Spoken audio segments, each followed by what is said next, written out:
Élise Tilroy, bonjour. Bonjour. Un grand merci d'avoir accepté l'invitation de la Fringale Culturelle, c'est un plaisir. C'est un plaisir pour moi. Alors, nous on se rencontre pour la toute première fois, il y a déjà eu un premier roman qui s'appelle, alors c'est un titre un petit peu long, j'avais lu l'année dernière, mais comme je lis plein de livres, les titres et les histoires s'écrasent dans mon petit cerveau. Donc Le bonheur n'est pas un sport de jeune fille. C'était disponible aux éditions Belfond l'année dernière et cette année.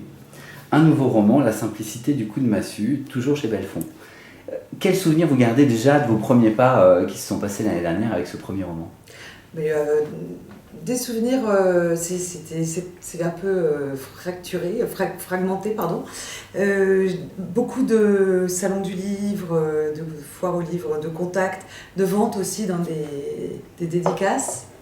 Et puis apprendre à parler de son livre. Alors on l'écrit, on est tout seul, on est peinard, et puis à un moment on dit alors maintenant il faut le résumer. Ça parle de quoi? Et là, là ça devient difficile quand même, hein, parce qu'en fait c'est pas facile de résumer un livre avec plein de personnages, un monde, tout ça. C'est un peu compliqué. Parce qu'on j'ai appris. C'est ça, et en étant pragmatique, on se dit si je fais 400 pages, c'est pas pour en parler en 10 pages. Hein? Qu'est-ce que c'est que cet exercice? Déjà j'ai dû faire une 4e de couve et là... Bon, on a un peu aidé, il y a une équipe aussi, un éditeur.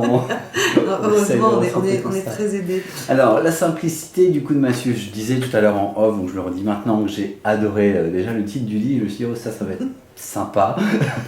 C'était simple, ça s'est fait, vous le connaissiez, vous, votre titre, ou ça s'est fait justement avec l'éditeur? Alors, autant le premier titre, je le connaissais, d'ailleurs, je crois qu'ils ont beaucoup accroché sur le titre, autant le deuxième, j'étais partie sur autre chose, que j'ai pas eu totalement le droit d'utiliser, qui a à voir avec le surnom du personnage principal qu'on surnomme Barbatruc. Ouais. Moi, je trouvais qu'après un long titre, j'avais envie d'un court titre. Donc là, c'est raté, par exemple, parce que c'était encore un long titre. Mais c'était la deuxième option que j'aimais beaucoup. Et voilà, du coup, quand le premier ne plaisait pas à l'éditeur et en plus était risqué au niveau de l'utilisation comme ça, eh bien, je suis partie sur celui-là. Ce livre est né comment? Ce livre est né d'un coup de colère. D'accord. Un coup de colère suite à un coup de fil où on avait utilisé mes données personnelles. Et toc, voilà, Marion est née. Enfin, Marion existait déjà dans le... En fait, voilà, Marion existait dans le roman précédent. C'est ça. Elle était super tranquille, tout ça, et même un peu trop. Et donc, je lui ai collé ma colère à moi. Allez hop, c'était pour elle.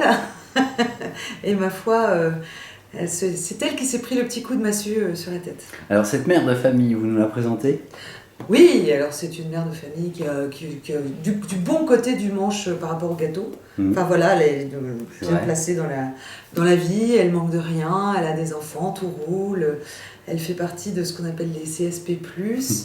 Elle a dû être programmée pour ça. Enfin bon, elle suit sa trace. Et puis voilà, moi ce que j'aime bien, c'est que c'est un personnage qui va sortir de la trace. Elle va partir en hors-piste et oufou.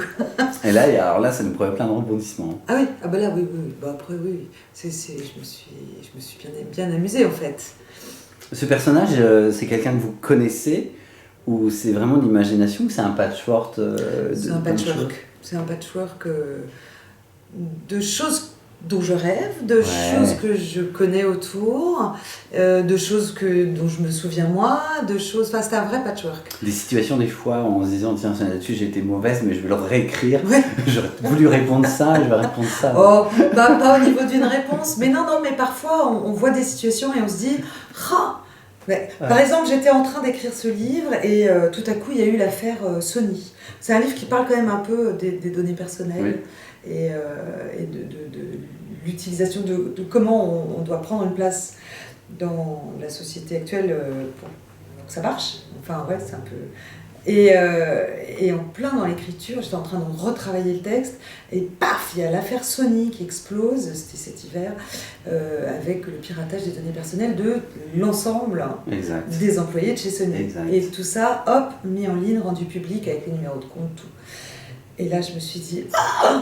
Mon Dieu, je crois que la réalité me dépasse. C'était même très très gênant, parce que ça touchait même des stars. C'est-à-dire, ils avaient mis en ligne des conversations privées entre effectivement des conversations téléphoniques. Alors justement, pourquoi vous avez voulu écrire sur ce thème-là? Mais il y a eu le petit coup de fil qui fait sortir Marion de sa trace et qui lui donne un coup de massue. J'en ai eu un comparable. Pas aussi, qui touche pas à quelque chose d'aussi sacré que le deuil ou la disparition d'un être cher, puisque c'est ça. C'est de ça dont il s'agit dans le livre, parce que du coup je me disais, pour que ce soit emblématique, il faut que ça touche quelque chose de sacré. D'ailleurs, ça m'a fait flipper. Je me suis dit, j'ai pas envie de vivre ce truc-là. C'est vrai? Bah oui. Mais non. Ah oui, mais, mais sur le coup, on se dit c'est des situations. Mais non, mais moi je me suis dit, allez, il faut taper fort. Romans, quoi. Mais, oui. Voilà. Mais il faut taper fort. Bah oui, mais enfin, moi je pense qu'on n'est pas loin. Hein. Bah évidemment. Et tout à coup, je me suis dit, mais ma pauvre fille. C'est une prise de conscience. C'est une prise de conscience, mais on le sait. Enfin, on le sait que nos données circulent partout, que c'est récupéré par Google, que machin, c'est vendu. Enfin, c'est une tacite acceptation à partir du moment où on utilise nos petits bidules. Et on s'en fout un peu dès que ça ne s'introduit pas en nous, que ça n'a pas de conséquences dans la vie, mais dès que ça en a une. Alors, je ne sais pas à quel point j'ai mon personnage. À quel point en fait le surgissement d'un truc pareil peut faire péter les plombs ou pas. Alors, moi oui, hein, mais peut-être pas tout le monde. Alors, Élise, dans le roman, on est à la fois dans la comédie, mais il y a quand même une intrigue policière. Oui, alors un petit peu. C'est-à-dire que cette femme qui vit cachée dans son luxe, derrière son statut de femme mariée, de mère de famille, qui n'a rien à son nom finalement. Elle n'est rien, d'accord ? Et puis, au lieu de le vivre en victime, tout à coup, elle réalise que être invisible peut avoir des avantages quand tout à coup on développe une seconde activité, une double vie totalement clandestine et qu'on fricote avec l'illégalité, quoi. Enfin, clairement, c'est ce qui va lui arriver. Or, elle devient une icône malgré elle et totalement pas anonyme, anonyme. Enfin, planquée, quoi. Elle se déguise, elle fait des trucs super sympas, en fait. Et elle devient une icône de la rébellion, des activistes, de tous ces mouvements qui ont à voir avec la colère. Ah, moi.